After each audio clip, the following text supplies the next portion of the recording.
May I kindly request you to switch off your mobile or put it on silent mode? Thank you. Excellencies, distinguished guests from Central Asian countries, and distinguished participants, a very good morning to all of you. At the outset, on behalf of the ICWA, it gives me great pleasure to welcome you all to the inaugural session of the International Conference to commemorate the 30th anniversary of India-Central Asia Diplomatic Relations, titled Dynamic of India-Central Asia Relations, Scale and Scope. I would like to begin by inviting Ambassador Vijay Thakur Singh, Director General, ICWA, to make her introductory remark.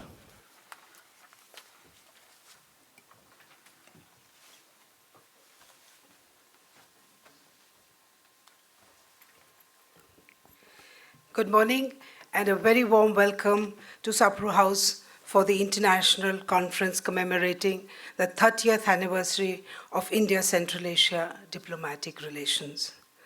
I want to begin by thanking Ambassador Sanjay Verma, Secretary West in the Ministry of External Affairs, for accepting to make the keynote address. The conference will greatly benefit from his views. Also, I would like to thank His Excellency Nurlan Zhalgasbayev, Ambassador of Kazakhstan, His Excellency Mr. Lukmon Bobokalonzoda, Ambassador of Tajikistan, His Excellency Mr. Azamat Seidibaliev, CDA of the Republic of Kyrgyzstan, His Excellency Mr. Aziz Baratov, CDA of the Republic of Uzbekistan, for agreeing to address the conference. I extend our appreciation to eminent experts from Central Asian countries and participants from India, among them Ambassadors Ashok Sajjanhar, Ambassador Yogendra Kumar, Ambassador Gitesh Sharma, and Ambassador Vinod Kumar. 30 years of diplomatic relations between India and Central Asian countries has been a momentous journey of friendship and cooperation. India was among the first countries to establish diplomatic relations with all 5 countries of the region. Over a period of time, our ties have matured and transformed to a comprehensive and enduring strategic partnerships with different countries. There is growing convergence between India and Central Asian countries on issues such as regional connectivity, regional security, energy security, economic cooperation, and people-to-people contacts. The immense goodwill among the people of Central Asia for India cements our relationship. Prime Minister Modi's visit to 5 Central Asian countries in 2015 was a significant milestone in amplifying the engagement between India and the region. High-level contacts continued. Since 2019, there has been a mechanism of India-Central Asia dialogue at the foreign minister level. These engagements led to the first ever India-Central Asia summit hosted by India earlier this year in January. At the summit, Prime Minister Modi emphasized that Central Asia is central to India's vision of an integrated and stable extended neighborhood and outlined support for all, development for all, trust of all, and efforts of all approach to regional development, peace, and prosperity. A comprehensive Delhi Declaration was adopted, evident in which are many areas of cooperation and of convergence of interests. Our leaders decided to hold the summit-level meetings every 2 years, and for this purpose, India-Central Asia Center with the Secretariat in New Delhi was set up. Central Asia is a significant geopolitical and geo-economic region. India, the 5th largest economy in the world, is located in the region's proximity, with significant economic investment and trade potential for Central Asia. Insecurity in our common neighborhood and lack of direct connectivity are considered factors affecting our relations in the economic sphere. Terrorism and related security challenges and the unstable situation in Afghanistan has impacted the stability and security of the region. All our countries seek a peaceful, stable, and secure Afghanistan, and the deteriorating humanitarian situation there would also need a joint response. The first session of the conference today on India-Central Asia security and strategic interests will examine our shared security and strategic issues and concerns. On the connectivity front between India and Central Asia, there has been some positive developments. The international North-South transport corridor has recently become operational. There is agreement for exploring the joint use of Chabahar port. India has also acceded to the Ashgabat agreement. All these can contribute to connectivity and thereby enhancing the prospects of our economic collaboration. The second session on India-Central Asia connectivity could go into depth into some of these issues. Connectivity can also enhance people-to-people contacts. As I already mentioned, there is immense goodwill at the people-to-people level. How to further enhance this, as well as our cultural and how to further enhance our cultural connects, will be the subject of discussion at the third session of the conference. The last session will look at energy geopolitics, economy and trade, a very topical issue as the world is today confronted with crisis of food and energy security. Regional organizations such as the Eurasian Economic Union and the Shanghai Cooperation Organization are gaining traction. India has assumed the presidency of SCO. We are approaching it under the theme of secure, which stands for security for citizens, economic development, connectivity in the region, unity, respect for sovereignty and territorial integrity, and environment protection. As the lead think tank of SCO, for SCO on behalf of India, ICWA will be organizing several track tour activities in the coming period. Under the SCO Resident Research Program, ICWA would be receiving one scholar each month from a SCO member country for 1 month stay in India. Currently, we are hosting a scholar from Kazakhstan. So we are glad that this initiative has taken off. In 30 years of our diplomatic relations, we have been successful in building confidence and trust along with bridges of cooperation. I hope today's deliberations will help to create a roadmap for further expanding the scope and scale of our relationship. Thank you. And once again, warm welcome.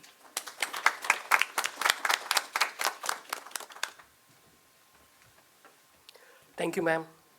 May I now invite Ambassador Sanjay Verma, Secretary West, Ministry of External Affairs, Government of India, to deliver the keynote address.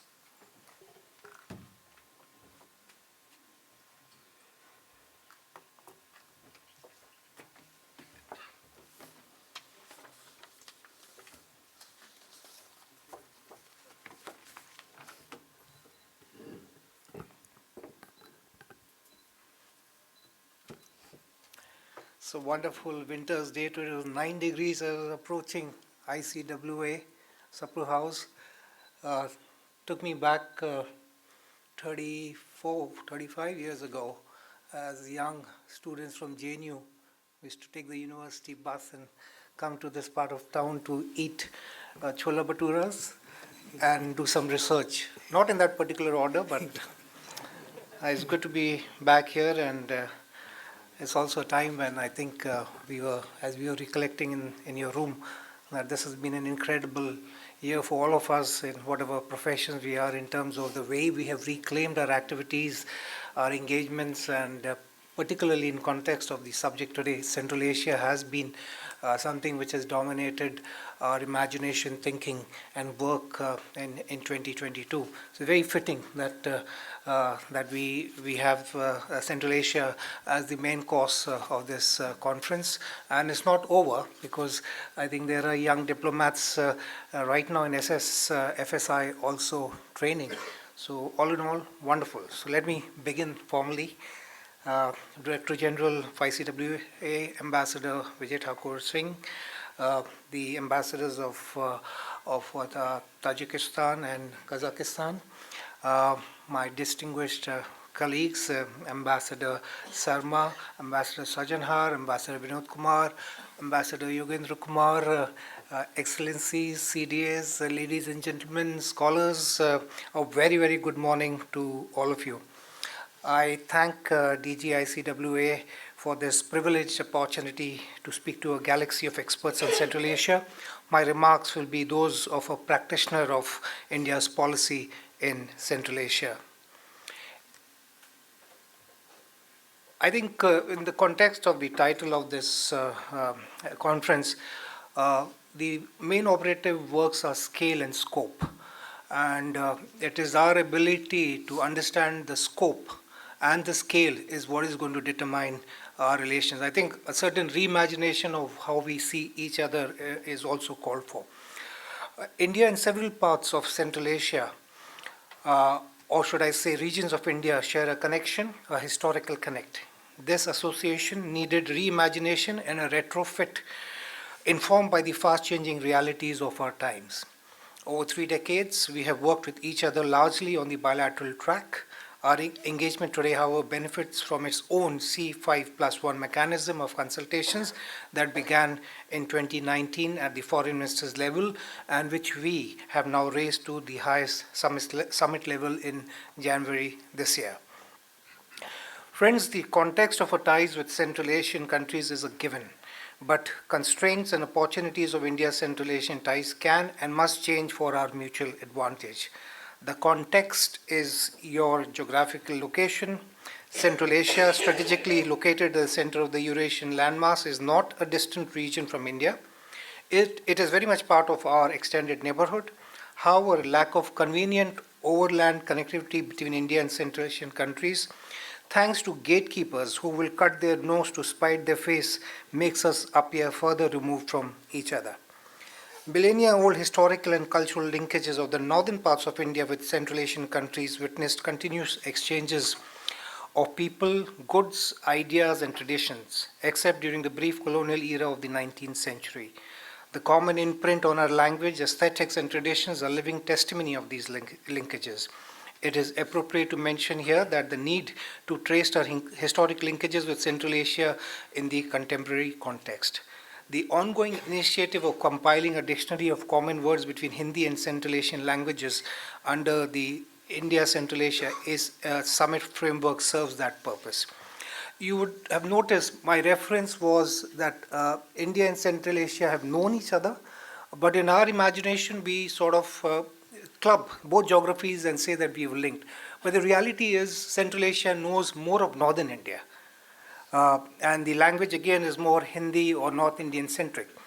The scale and scope, or the scale and scope today, which needs to be reimagined, and this applies, and I say this on various platforms, is not just in the Central Asian context, is the ability of foreigners, including Indians, to realize the change that is happening in India. And I will talk about it more as we go on. This change has to be recognized for the opportunities it holds, both in terms of political strategic engagement and more than that, in terms of our economic and development engagement. India is going through a revolution right now. Because we are here, because we tend to be tunnel visioned, which can of course be an advantage when you want to focus on things, but we are missing the larger picture of the fantastic changes happening in this country, and we'll talk about that. Central Asia's proximity to Afghanistan has direct implications for both our strategic and security interests. The increasing presence of other major players in your region also comes with its own set of persuasions and pressures. Central Asia is a region rich in terms of natural resources, including energy resources. While 3 countries are rich in hydrocarbon resources, 2 are rich in their potential for hydroelectricity. It is a bridge between Asia and Europe. Economically, it offers a range of opportunities. India and Central Asian countries face similar challenges in the form of terrorism, extremism, drug trafficking, transnational crime in the region. Friends, 3 decades ago, India was one of the first countries to recognize the newly independent Central Asian countries. Over these years, our relations have strengthened. India has strategic partnerships with 4 of the Central Asian countries. Bilateral mechanisms in the form of intergovernmental commissions, foreign office consultations, and joint working groups service our relations at a functional level. Emerging India is committed to the ethos of Vasudhaiva Kutumbakam. And in context of G20, I mean, you would also realize that it is also being interpreted as one earth, one family, one future. It is in this spirit that India is sharing its experiences and growth story with all these Central Asian countries while standing with them as a trusted partner. We have long been involved in the capacity building and human resource development of the Central Asian countries. India has set up IT centers in all Central Asian countries. India's major grant projects include the Mountain Biomedical Research Center and Telemedicine Center in the Kyrgyz Republic, setting up a modern engineering workshop, computer labs in 37 schools, and renovation of the Varzob 1 hydropower plant in Tajikistan, entrepreneurship development centers in Uzbekistan, and an industrial training center in Turkmenistan. India's ongoing grant projects, including construction of phase 1 of a 8-lane Dushanbe-Chortut highway in Tajikistan. I'm also pleased to share that more than 6,200 professionals and 1,500 students from Central Asia have been trained in India under a ITech program and ICCR scholarships. India recently announced a US $1 billion line of credit for infrastructure projects in Central Asia, and we are in the process of implementing several high-impact community development projects in all Central Asian countries. Just a word on this high-impact community development projects. These are projects to the value of about $1.5 million, which are actually conceived, planned, and executed at the HOM level. Our ambassadors in not just Central Asian countries, all over the world, largely in the global south, have the authority to take decisions on these projects. And because the decision-making process is centered around our ambassador in that country, these are quick impact projects. And these could range from water filtration, adding capacity in schools or repairing buildings, etc. These are high, quick turnover projects, and the fact that the ambassador takes a call, these become functionally doable and also reflective of the current or the immediate requirement in different countries. In order to give further impetus to our engagement with Central Asia at the India-Central Asia Summit in January this year, we agreed to hold regular meetings of foreign ministers, trade ministers, culture ministers, secretaries of national security councils, and set up an India-Central Asia Parliamentary Forum. It was also decided to establish an India-Central Asia Secretariat in New Delhi to further institutionalize our partnership. This year, India is also the chair of SCO. This will give us a multitude of opportunities to meet with our Central Asian friends. The SCO Summit in Delhi in June 2023 will bring together leaders of Central Asia and other countries. This will surely impart fresh momentum to our interaction with Central Asia. To give further impetus to our trade, India has proposed setting up of 2 new mechanisms under the SCO framework: a special working group on startups and innovations and traditional medicines. During the course of our chairmanship of SCO, we also intend to engage with our Central Asian neighbors in further strengthening cooperation in the field of tourism, culture, science and technology, and MSMEs. Ladies and gentlemen, with India being the 5th largest economy in the world and growing at the rate of nearly 7%, and with an unfolding digital revolution, India provides several opportunities for our Central Asian partners, particularly because we begin from a relatively low base. Kazakhstan is the largest trade partner in Central Asia with a trade turnover of $2 billion, followed by Uzbekistan, $442 million, Turkmenistan, $114 million, Tajikistan, $45 million, and Kyrgyz Republic, about $35 million. India's major import from Central Asia is energy resources, and our exports largely center around the pharma sector. Our bilateral investments are also very low. We count on the India Central Asia Business Council, established in February 2020, to foster the economic linkages between our countries. Ambassador Vijay Thakur Singh spoke briefly about connectivity. The International North-South Transport Corridor and promoting the Chahabar Port, the Ashgabat Agreement, and agreements between the government of Kazakhstan, Uzbekistan, Turkmenistan, Iran, India, Pakistan, and Oman for creating an international transport and transit corridor facilitating transportation of goods between Central Asia and the Persian Gulf, and TIR of international road transport are some of linkages which are working towards fruition. Conventions are also ongoing to improve connectivity. We are also making efforts to include the Chabahar port into the INSTC. We would also like all Central Asian countries to benefit from the Chabahar port. During the visit of Honorable PM to Iran in 2016, a trilateral agreement to establish an international transport and transit corridor was signed by India, Iran, and Afghanistan that intended to create a safe, secure, and reliable route to trade initially with Afghanistan, thereafter with Central Asia as a whole. There are other connectivity initiatives which cross this region, but we maintain that these initiatives must respect territorial integrity and sovereignty. India's air connectivity with Central Asian capitals is gradually improving with direct flights to 4 of the Central Asian countries and restarting of e-visa facilities. This will help the two-way movement of people, tourism, and business contacts. Excellencies, ladies and gentlemen, on the security aspect of relationship, I'm pleased to share that we are engaging with the secretaries of the Security Council of the Central Asian countries. The inaugural meeting of National Security Advisors or Secretaries of Security Councils of India and Central Asian countries was held earlier this month, that is on 6th December. It is an effort towards developing a coordinated response to the participating countries towards the common challenges in the region. Afghanistan remains an area of a common concern. While there is need to ensure that Afghanistan does not become a safe haven for terror outfits, we also have to ensure that Afghanistan does not plunge into a humanitarian crisis. India is also planning to host the India-Central Asia Joint Working Group on Afghanistan shortly. The SCO Regional Anti-Terrorist Structure, RATS, based in Tashkent, is an example of a joint commitment to fight terrorism. India has recently concluded chairmanship of the SCO RATS in 2021, witnessed further progress in regional cooperation through exchange of information between the security agencies of SCO member states to apprehend terrorists and terror groups, drug traffickers, enhance cyber security, and work against illicit arms trafficking. Friends, the modern Indian state is 75. There is unprecedented socio-economic changes happening in the country and in how we see the world and our place in it. Today, we are building stronger bridges with both developing countries and advanced countries. Apart from our G20 presidency, we are members of a growing number of groups and mechanisms. Some of them are relatively established, like BRICS and Commonwealth. Others have been more recent, like the Quad and SCO. Our growing collaboration with the European Union is of particular importance.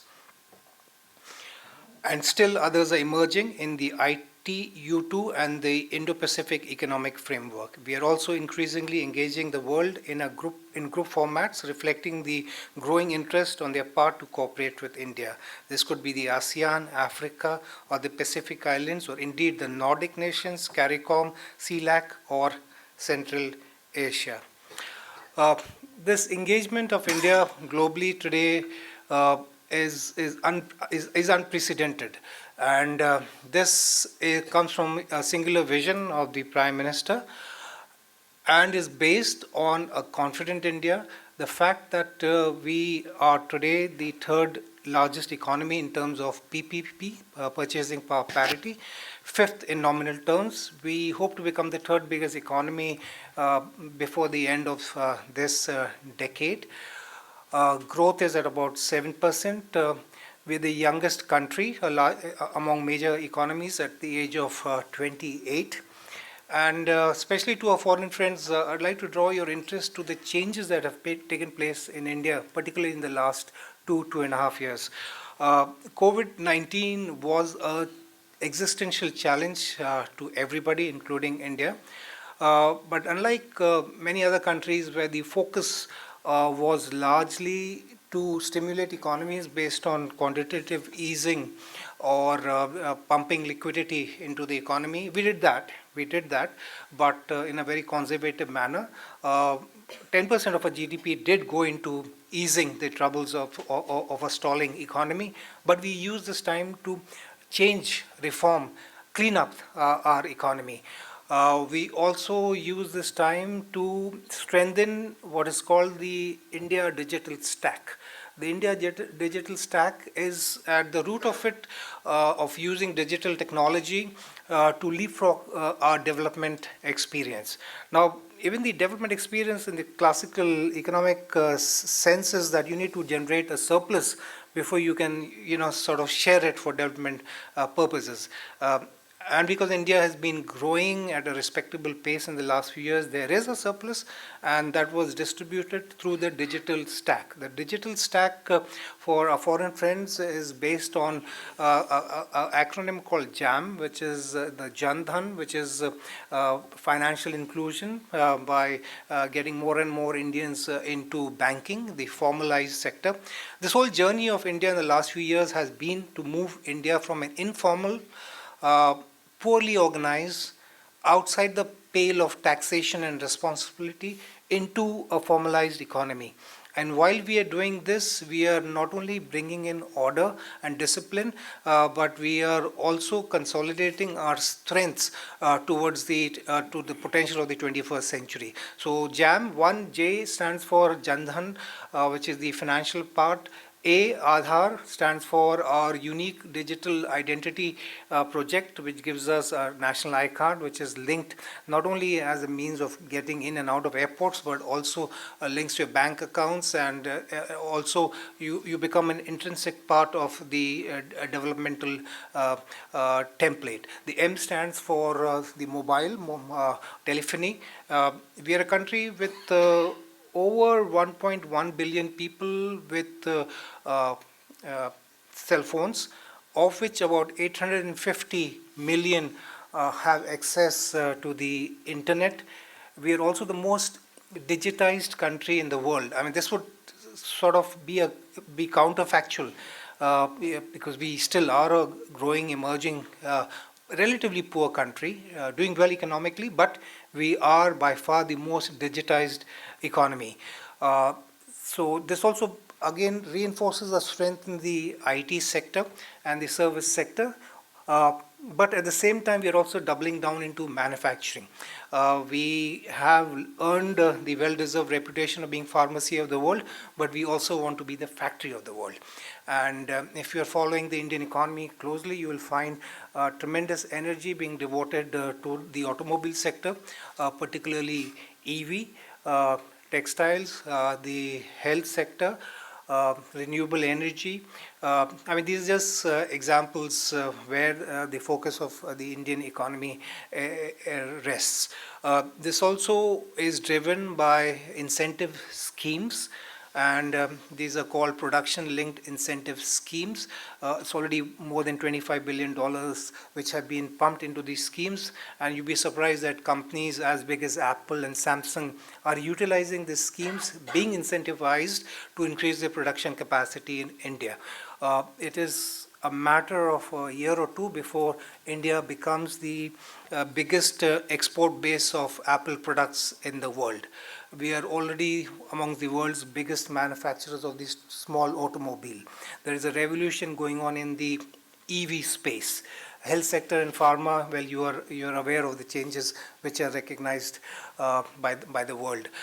In terms of renewable energy, we have the third biggest renewable energy capacity on the planet, the fourth biggest wind energy capacity, and the fifth in solar energy. We are at this point at the cusp of a revolution, and I'm emphasizing this fact is that when we talk about economic linkages and opportunities, in terms of India and Central Asia, sometimes there's a tendency to see it as a one-way street. But it has to be a two-way street. Central Asia will need to recognize that their window of engagement in the fossil fuel sector is limited. It is, I mean, any analytical understanding of the profile of India's energy producing capacity and consuming capacity over the next few years is going to change in favor of renewables. So the space for fossil fuels is reducing. And if we don't fix this connectivity issue between Central Asia and India, I'm sorry, the loss is not going to be India's, because oil is practically coming out from every pore of this planet except India and maybe one or two other countries. We haven't tried hard enough. I'm sure we will also discover oil. The fact is that this lack of connectivity is more in the mind, and you think that you're sitting on an asset which will take you to 1 million years. No. Times change, requirements change, production capacities, type of goods being manufactured changes, the energy resources going into production changes. So when I say scale and scope, this is what has to be focused on, because everything in today's life has a shelf life. The shelf life of the demand for oil and gas from India is going to reduce, because we will be going up the value chain production. I mean, in any case, the carbon intensity of production by IEA reports is that it's reducing. We are becoming a more efficient producers, requiring lesser fossil fuels, etc. The other point which I made earlier in my remarks was, in our imagination of knowing each other, we do. There are reverberations and echoes of familiarity in our food, language with Central Asia. But the pitfall here is that Central Asia traditionally has only known northern India. And a lot of action today happening in the Indian economic space is in southern India. The creativity, southern India. So if we look at our relations from the traditional lens, we will miss out. I'm also making this point because if there is a suggestion that our equation in the past rested on a view that Central Asia ruled India, and this is a common nostalgic, but that's not factual. Nobody ever ruled India. Even the Mughals never fully ruled India. The British never fully ruled India. Nobody ever fully rules India till democracy came, and then you have parliamentary constituencies, etc. So if you are trapped in a narrow understanding of relations, you may face a pitfall of repeating it in contemporary times. So as intellectuals, as academics from Central Asia here, I would encourage you to open your windows to the larger India, to southern India, eastern India, western India, and to understand the changes. What I have spoken extempore about the changes, these are revolutionary changes, and it is, I mean, the amount of roads being built in India today is about 10,000, almost 1,000 kilometers a month. We have built more highways in the last 7-8 years than we have built in the last 70 odd years. We are building at a pace, whether it's airports, we have 140 airports today. About 8-10 years back, there were just 70 airports. We are building at a pace to suggest that as if there was nothing ever built in the past. We are seizing the moment. There is a lot of opportunity for friends, not only in Central Asia, to see India as one of the biggest lucrative markets for the conceivable medium to long term. We are an opportunity. So the relationship is not one way. It is not that we eye any region of the world only from the prospects of dominating it in the security space or exploiting it economically. Far from it. Our history speaks for itself. We are a net positive peace enhancers, whether the way we acquired our freedom from colonial past or how we conduct our foreign policy. So I would conclude here by thanking ICWA for this opportunity to engage with you. And as I said, Central Asia is in the air these days, and I'm happy to have the privilege of 3 of my distinguished former colleagues here who have worked in this space and from whose writings we keep benefiting. And that's the other aspect in India, is that the quality of inputs from our think tanks has, whether it's ICWA or IDSA or ORF, Gateway, is outstanding. It is a matter of pride for us that several of our think tanks are in the top 100 of the world. ORF is actually ranked 6th in the world. And I say this in context, to give you a context, that Chatham House, whose rules we keep quoting, is number 22 in the world. So, this energy which comes, the original thinking, analysis, is something we as practitioners also look forward to, because it is very clear that many of our think tanks wear very, very clean lenses. They wear very different lenses to understand, dissect issues and the kind of conversations which are taking place. You just have to look at the calendar of activities being organized by the think tanks or our foreign ministry. These are subjects which anticipate the future, which carry an Indian perspective and increasingly the global South perspective. And in our foreign policy space, I think there is a recognition that our relations with the global South are also being reinvented, and particularly in context of the G20 presidency, I think we will play a role which is inclusive and carries with it the concerns of the global South. Let me conclude here. I think I've taken more time than I intended to, but I just wanted to stir up things, and that's why I spoke beyond my brief, just to get especially a foreign guests and sort of attracted to the new India. New India, I don't blame you. Several Indians don't appreciate the changes taking place in our country. I shall finally conclude here. Thank you.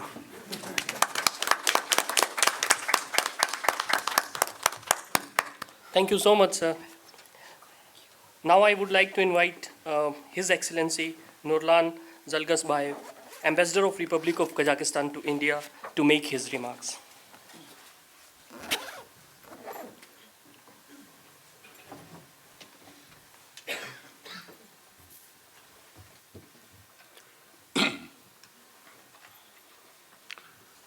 Dear Ambassador Vijay Thakur Singh, Director General of ICWA, Your Excellency Secretary West, Mr. Sanjay Verma, distinguished participants and guests, dear colleagues, Excellencies. First of all, I would like to express my sincere appreciation to the Indian Council of World Affairs for brilliant organizing of this important conference and giving me opportunity to make some remarks. It's heartening for me to note that we are celebrating 30th anniversary of diplomatic relations between Kazakhstan and India this year. Over the years, we have established a constructive political dialogue and are constantly expanding our multifaceted economic and humanitarian ties transformed to strategic partnership in 2009. I would like to express my gratitude to the Secretary West for his vision of the prospects for cooperation between Central Asia and India, which coincide with the approaches of Kazakhstan. We are grateful to the leadership of the Ministry of External Affairs for the unprecedented intensification of Indian foreign policy towards our region, and we are confident that in the nearest future we will begin to reap the benefits of such collaboration. I have a few comments that I would like to share with you. There are no insurmountable obstacles in the bilateral political relations between Kazakhstan and India. We have actively been cooperating in both bilaterally or multilaterally, providing constant support to each other in the United Nations, Shanghai Cooperation Organization, Conference on Interaction and Confidence Building Measures in Asia, Central Asia-India Dialogue, and so on. Marking the 30th anniversary of diplomatic relations between our states and India, in January this year we had the first Central Asia-India Summit. During this paramount event, our leaders have agreed to further deepen our mutually beneficial collaboration with India in various aspects. Thus, I would like to express my sincere appreciation to the Indian side for the warm hospitality extended to Kazakh delegation led by NSA Mr. Gizat Nurdauletov during the recent Central Asia India National Security Advisors meeting held in New Delhi on December 6. We consider this format as another mechanism aimed to strengthen cooperation of the Central Asian states with India in the field of national security and defense. We are also confident that the upcoming events and the frames of Central Asia-India dialogue, such as Second Summit, Foreign Ministers meeting, joint working groups on Afghanistan and Chabahar port will be arranged at the highest level and the outcomes will be fruitful. Of course, we pay special attention to promoting economic cooperation with India. We have an immense potential in deepening economic cooperation in such areas as renewables, pharmaceuticals, energy generation, IT, investment, space field, and others. Kazakhstan is the main trading partner of India in Central Asia. The bilateral turnover exceeds the total trade with the rest of the countries in the region. It's around 70%. Glad to know that in January till October this year, mutual trade indicators reached around 1.8 billion US dollars, increasing on 6% comparing with the same period of last year.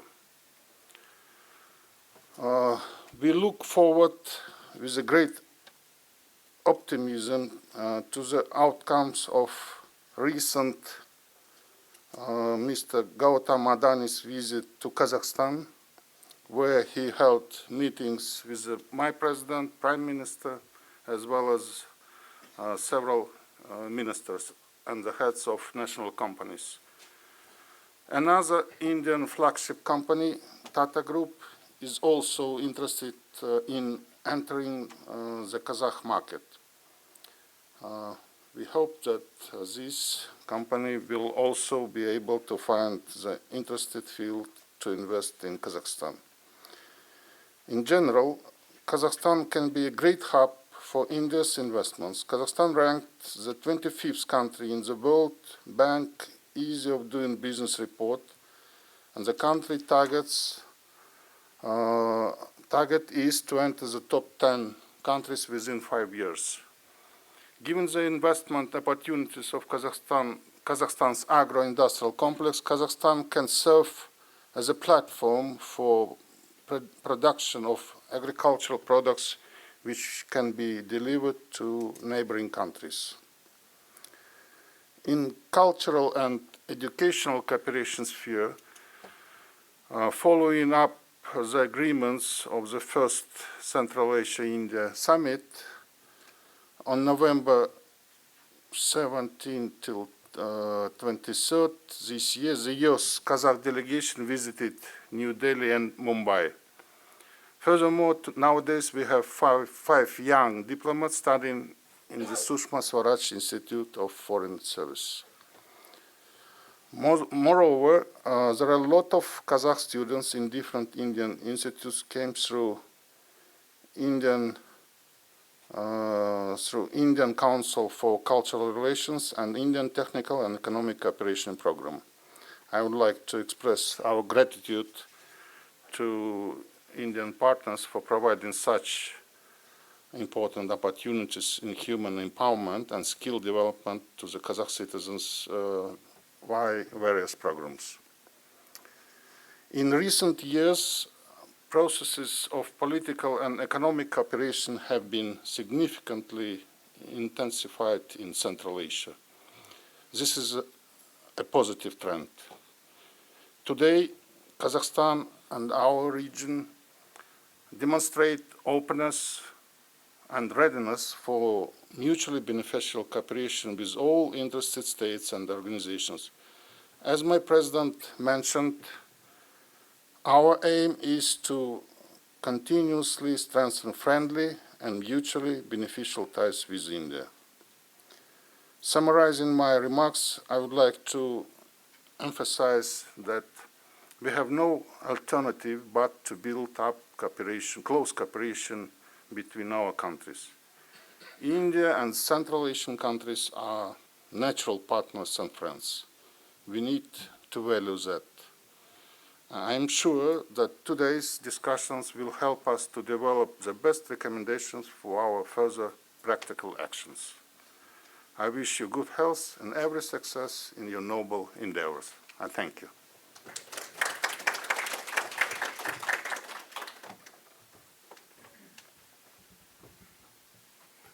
Thank you, Excellency. May I request Mr. Lukmon Bobokalonzoda, Ambassador of the Republic of Tajikistan to India, to make his remark.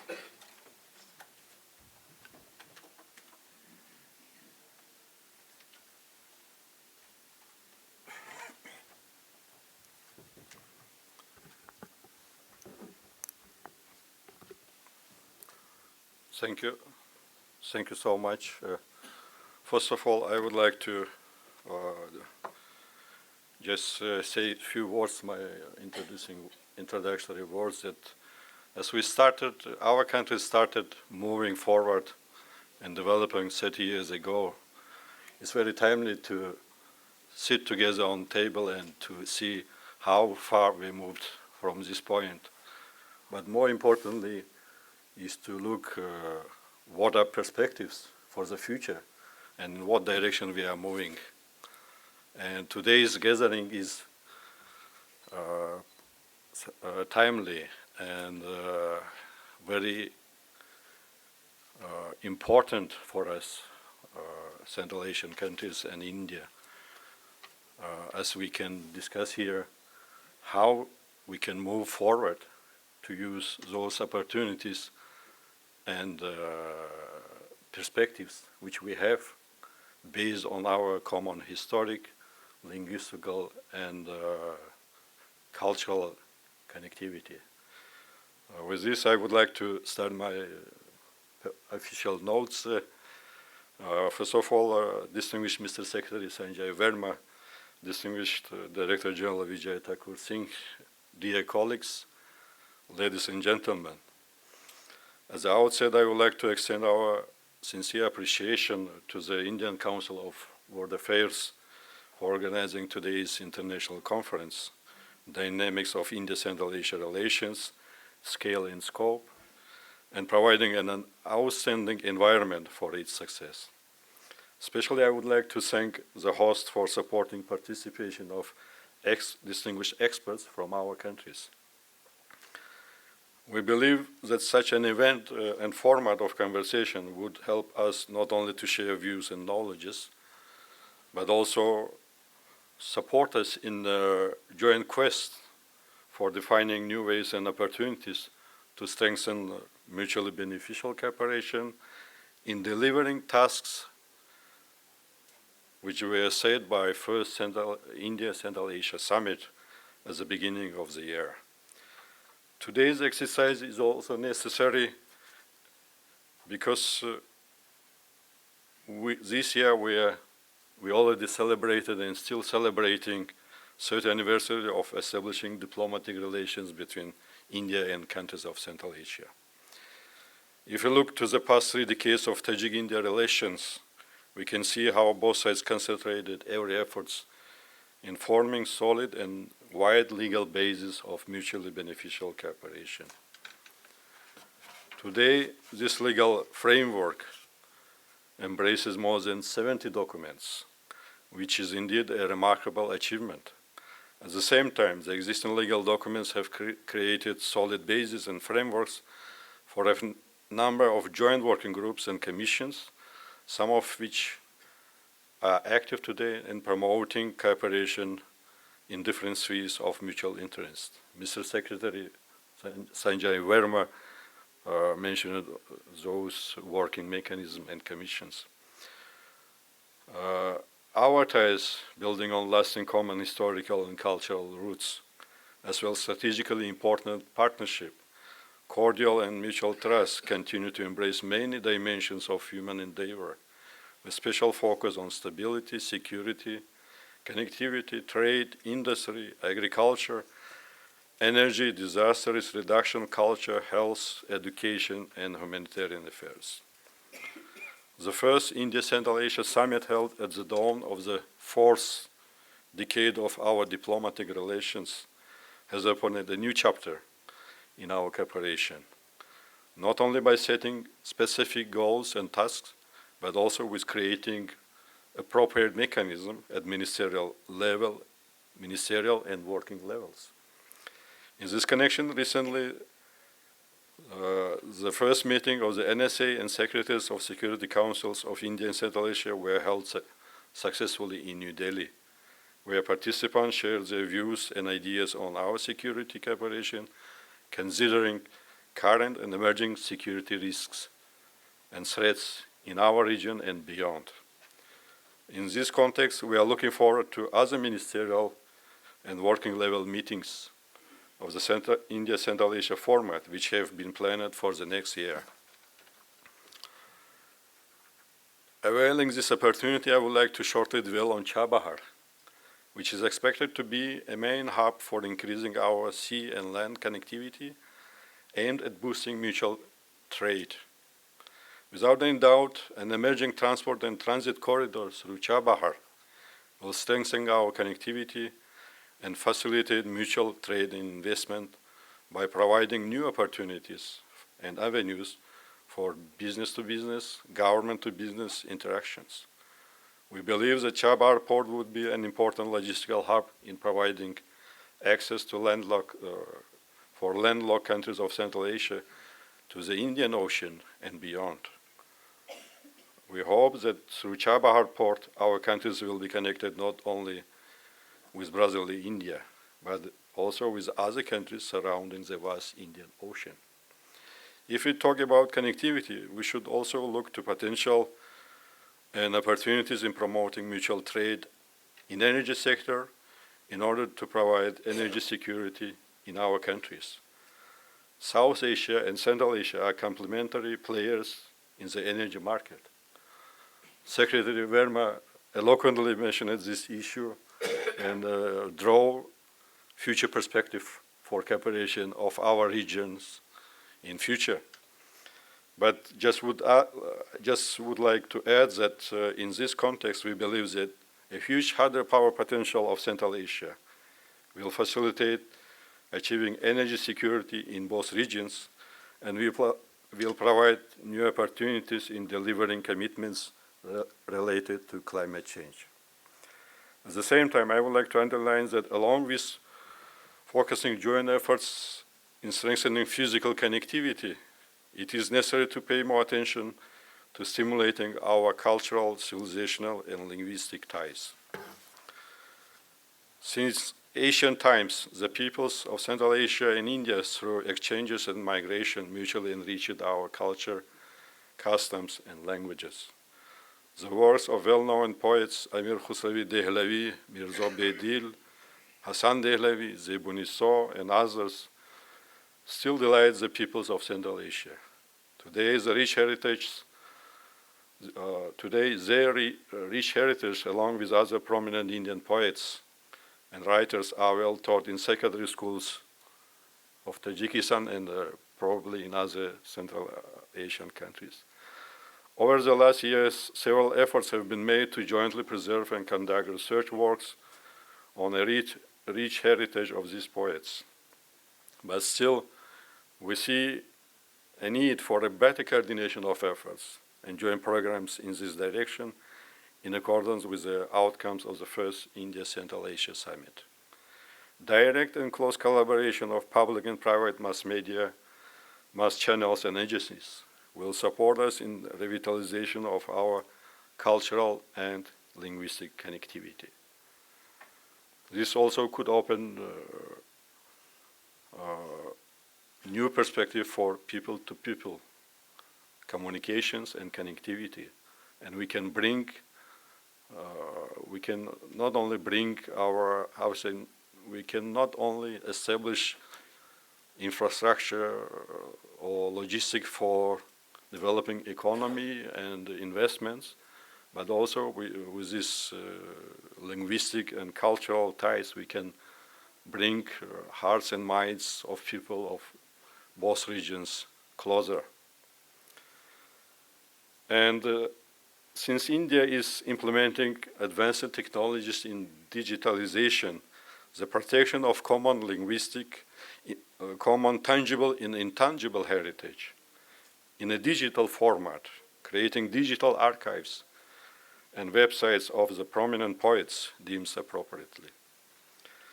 With this point, I would like to end my remarks, since we have 4 interesting panels with distinguished moderators, our former ambassadors, and distinguished panelists. In conclusion, I wish all a fruitful deliberations. Thank you for attention.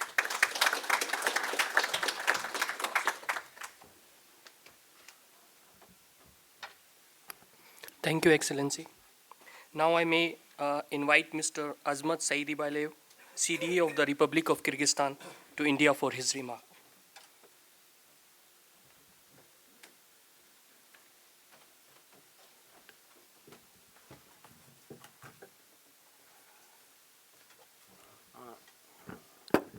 Dear Ambassador Vijay Thakur Singh, dear Ambassador Sanjay Verma, Your Excellencies, Ambassadors, CDAs, distinguished participants, it's a great honor for me to speak at today's event dedicated to the further development of cooperation between India and Central Asia.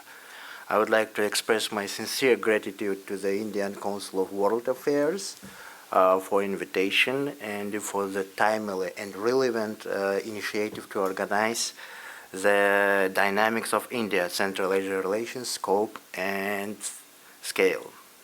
Also, it should be underlined the list of the participants from Central Asia countries. I'm very happy to see today one of the most experienced diplomats of Kyrgyz Republic, especially in the field of India-Kyrgyzstan, India-Central Asia relations, Mr. Kablukov. My heartfelt greetings to the participants from other countries. And I'm sure that the results of this event will make a significant contribution to the further development of progressive cooperation between our countries. Dear participants, as a representative of Kyrgyz mission in India, let me tell a few words about bilateral relations between Kyrgyzstan and India. Since the independence of Kyrgyz Republic and to this day, close cooperation has been developing between our countries. Kyrgyzstan and India are united by an ancient, rich history and traditional values. In Kyrgyzstan, we know a lot about India. Kyrgyzstanese love Indian cuisine. A lot of students, about more than 16,000 Indian students study in Kyrgyz universities. We definitely like Indian movies. A lot of generation in Kyrgyzstan grew up watching Indian movies. And also it is gratifying to note that after implementing the electronic visa system in Kyrgyzstan, the number of tourists from India increased 15 times. Of course, the pandemic of COVID-19 influenced badly to this sector, but today we are coming back to the previous indicators. There is a high political trust between our countries, supported by mutual visits at the highest and high levels on ongoing basis. Her Excellency Ambassador Vijay Thakur Singh noticed already the visits of Prime Minister Modi to Central Asia countries in 2015.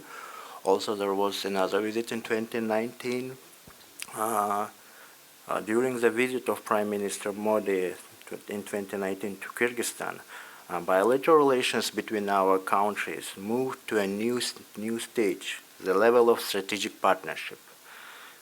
The bilateral investment agreement between Kyrgyz Republic and India and amendments to the agreement on the avoidance of double taxation signed during this visit allows representatives of business community of the two countries to successfully develop mutually beneficial cooperation. On October 14, 1992, the Kyrgyz-Indian Intergovernmental Commission on Trade, Economic, Scientific and Technical Cooperation was established. Today, we are very positive and optimistic about further strengthening trade and economic ties with India. The annual growth in trade between India and Kyrgyz Republic also contributes to mutual interest. The market of Kyrgyz Republic is becoming attractive to Indian investors, entrepreneurs, and businessmen from year to year. Today, I can say that it's more than 300 companies with the participation of Indian side operate in Kyrgyzstan in various fields. And in this direction, between our countries, there are all opportunities for development, first of all, mutually beneficial cooperation. Successfully operating and developing joint ventures and Indian enterprises in the Kyrgyz Republic in the field of agriculture, medicine, tourism are quite vivid example. Only during this year, 2022, we organized visits of 4 business delegations from India to Kyrgyzstan, and it had immense effect to the trade turnover between our countries. For example, the last year it was only 35 million, but to the end of this year we have trade turnover more than $19 million. Only in recent years the Indian restaurant Salam Namaste was opened in Bishkek. The construction of Hotel Alten Taj on the shore of Pearl of Central Asia, Lake Isyk-Kul, was finished. Gypsum plant is successfully operating in the Isyk-Kul region, and a number of other projects are implementing, especially in the frames of high-impact projects. At the same time, I must point out that despite the positive dynamics and increasing bilateral trade and economic cooperation between India and Kyrgyzstan, there are some constraining factors. First of all, this is, as previous speakers have mentioned, lack of good perspective in transport logistics. In this context, the importance of North-South and Chabahar port cannot be denied. Developed transport logistics is one of the most important factors in increasing the trade level between the Central Asia and India. Also, frankly speaking, due to the factors of some obstacles, well-known obstacles on developing land transport logistics between India and Central Asia, the development of air traffic shows its great effectiveness. That's why we resumed regular flights on the Bishkek-Delhi-Bishkek road. Also, we are planning to organize new flights between the to start flights on road Bishkek-Mumbai-Bishkek and the Bishkek-Goa-Bishkek. I should underline that flight time between the capitals of our countries takes only 2.5 hours. Dear participants, at the beginning of this year, a very important event was organized, the Summit of Central Asia-India Dialogue.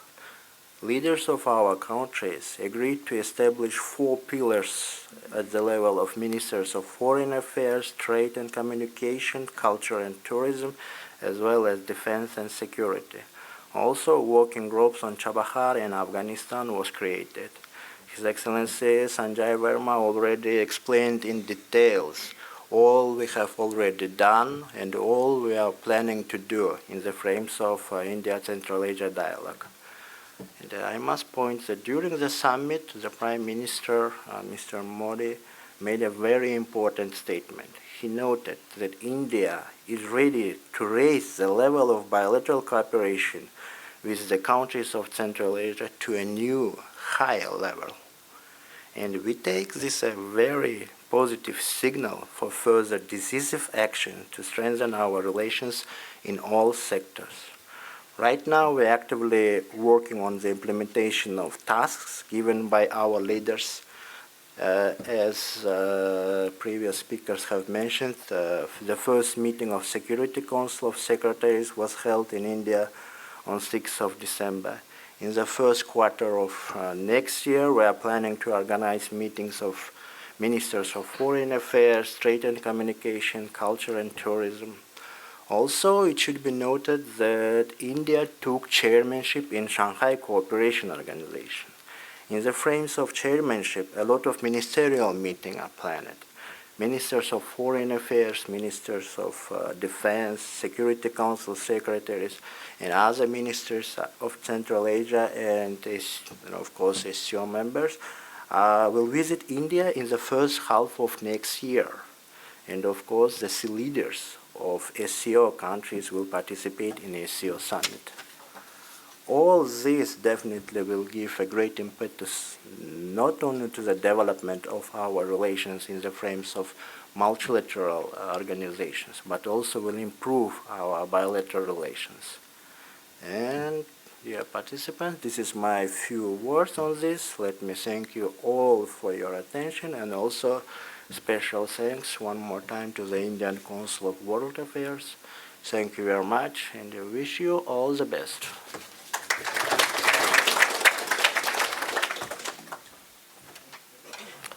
Thank you, Excellency. Now I would like to invite Aziz Baratov, CDA of the Republic of Uzbekistan, to India for his remark.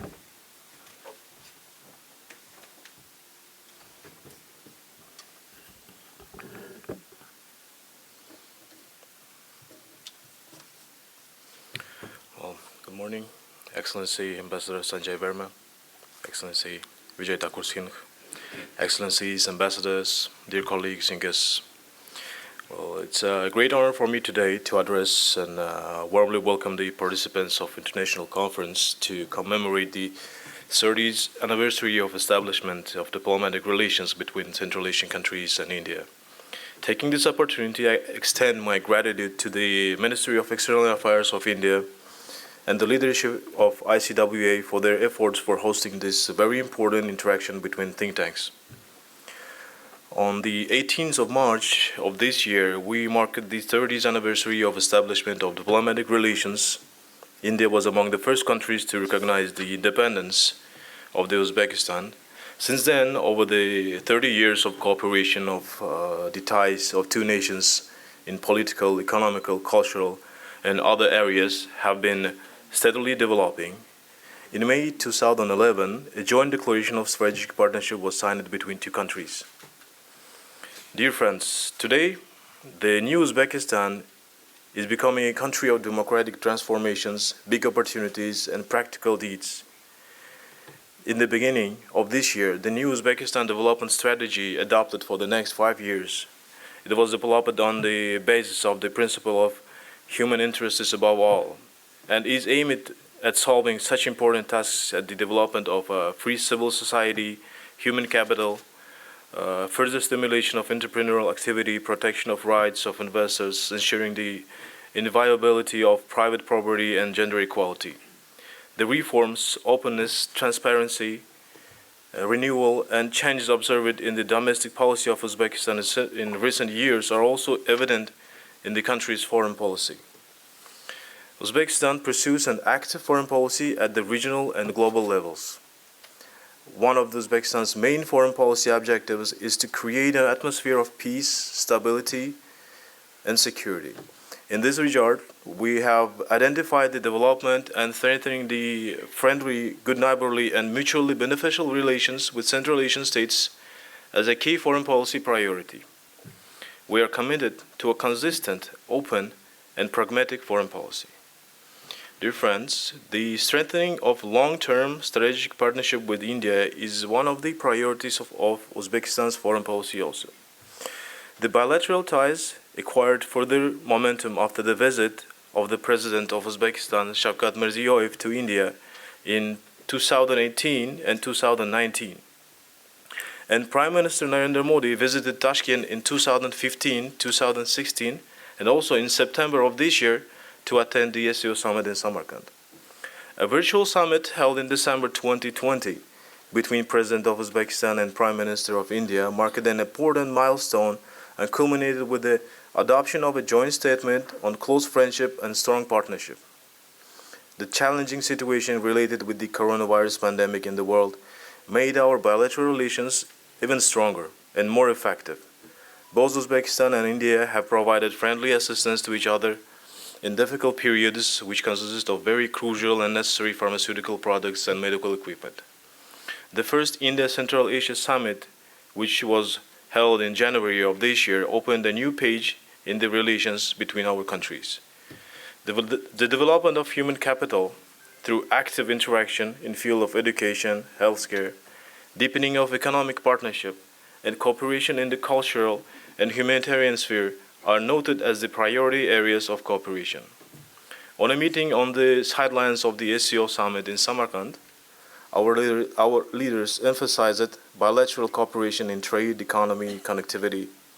They recognized the need to diversify the trade basket and promote investment and enhance connectivity, including greater usage of Chabahar port. Cooperation in information, technology, healthcare, higher education, etc. was also discussed. Regular dialogue between the leaders of our countries is added by active contacts at the level of governments, parliaments, ministries. Our countries have huge untapped potential for increasing the scale of cooperation in the spheres of trade and investment. During the last 4 years, we have witnessed considerable intensification of trade and economic cooperation between Uzbekistan and India. Currently, there are about 370 enterprises with the participation of Indian capital in Uzbekistan, including 241 enterprises with 100% Indian capital. Another positive impetus in the development of economic ties between Uzbekistan and India is the establishment of the direct partnership relations between regions of two countries. In this context, cooperation between Andijan region of Uzbekistan and the state of Gujarat have shown its advantages. It is noteworthy that in a short period of time, several joint projects are already being implemented together with Indian companies in Andijan. We are happy to know that same mechanism of cooperation is also established between Fergana and Haryana in August of this year. All of you are witnessing how fast developing of cooperation between our countries in many directions. It is a pleasure for me to note that the 4-year cultural exchange program between Uzbekistan and India was signed during the visit of Honorable Minister of State for External Affairs and Culture Minakashi Leki to Uzbekistan in September 2021. Cooperation in the field of tourism between Uzbekistan and India is going to reach new heights in the post-pandemic era. We should work on increasing the number of direct flights between Tashkent and Delhi and other cities with the participation of Indian air carriers as well. Taking this opportunity on an event dedicated to the anniversary of diplomatic ties, I would like to also note that significant contribution of think tanks of Uzbekistan and India to the further strengthening the people-to-people contacts. In this regard, I extend my gratitude to the team of ICWA for their effort and initiative to organize Forum of Uzbek Indian think tanks. Despite the restrictions related with the pandemics, this platform has already had 3 forums in a short span of time. Today in this conference, we are very happy to see also the representatives of different leading think tanks of India and Central Asia. We sincerely welcome all of you and highly appreciate your personal contribution to the development of multifaceted cooperation between our countries. I'm sure that participants of today's event will have a very useful discussion and exchange opinions and the new ideas, not only for the further elevating of a mutually beneficial bilateral partnership between our friendly countries, but also for the future development of Central and South Asia regions. I would like to wish this forum a great success and look forward for valuable recommendations emerging from your deliberations. Thank you.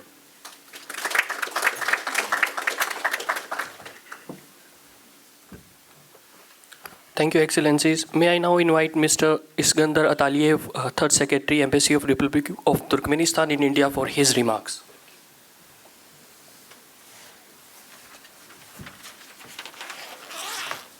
Thank you for giving me an opportunity to give a short remarks. Director General, ICWA, Madam Vijay Singh, Ambassador Mr. Sanjay Verma, Excellencies, ladies and gentlemen, first of all, allow me to thank ICWA for initiating to hold this meeting on the occasion of the 30th anniversary of the establishment of diplomatic relations between Central Asian countries and India. The first Central Asia-India summit, which took place on a virtual format in January this year, opened a new stage in the relations between Central Asian countries and India and created a good opportunity to improve the political, trade, economic, cultural, and humanitarian cooperation. This year is significant for our countries. 30 years ago, diplomatic relations were established between our states.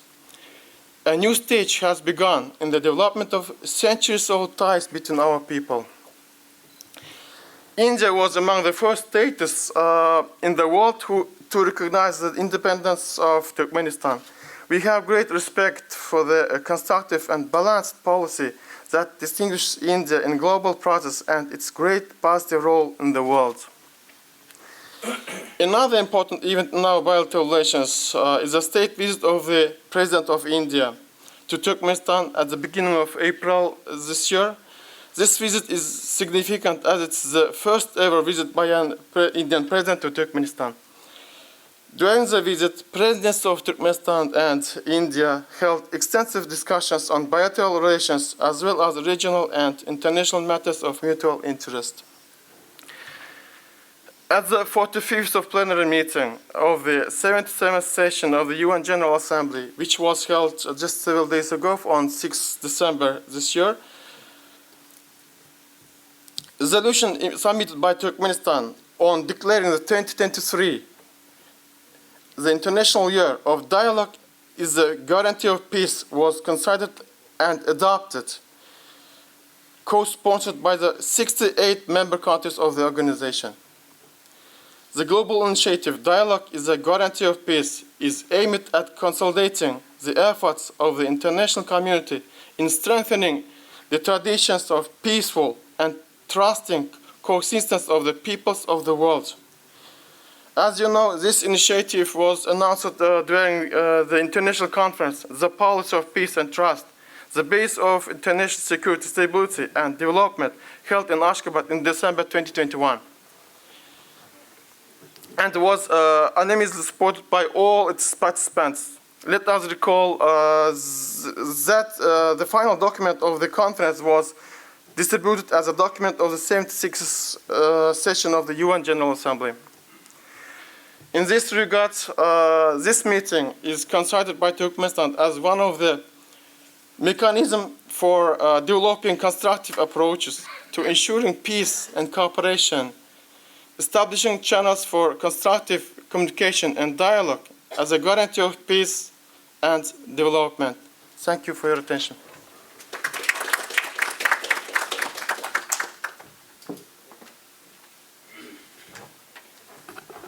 Thank you, Excellency. It is my pleasure to thank Ambassador Sanjay Verma, Secretary West, Ministry of External Affairs, Government of India, for his very insightful keynote address. I also express my gratitude to the heads of the mission of Central Asian republics in India who have honored us with their presence here despite their busy schedule. I take this opportunity to thank all our distinguished scholar experts from Central Asia and India for participating in this conference.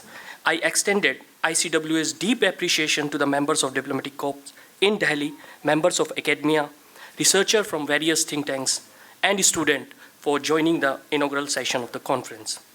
Here we come to the end of the inaugural session. As we are running short of time, we will start the first technical session within 5 minutes in the conference room, and tea will be served in the conference room. So I would like to request all the speakers and participants invited for the technical session to reconvene at the conference room adjacent to the foyer. I also would like to request our guests on the dais for assemble outside the foyer near the stairs for the group photo. All guests are invited to tea at the foyer. Thank you so much.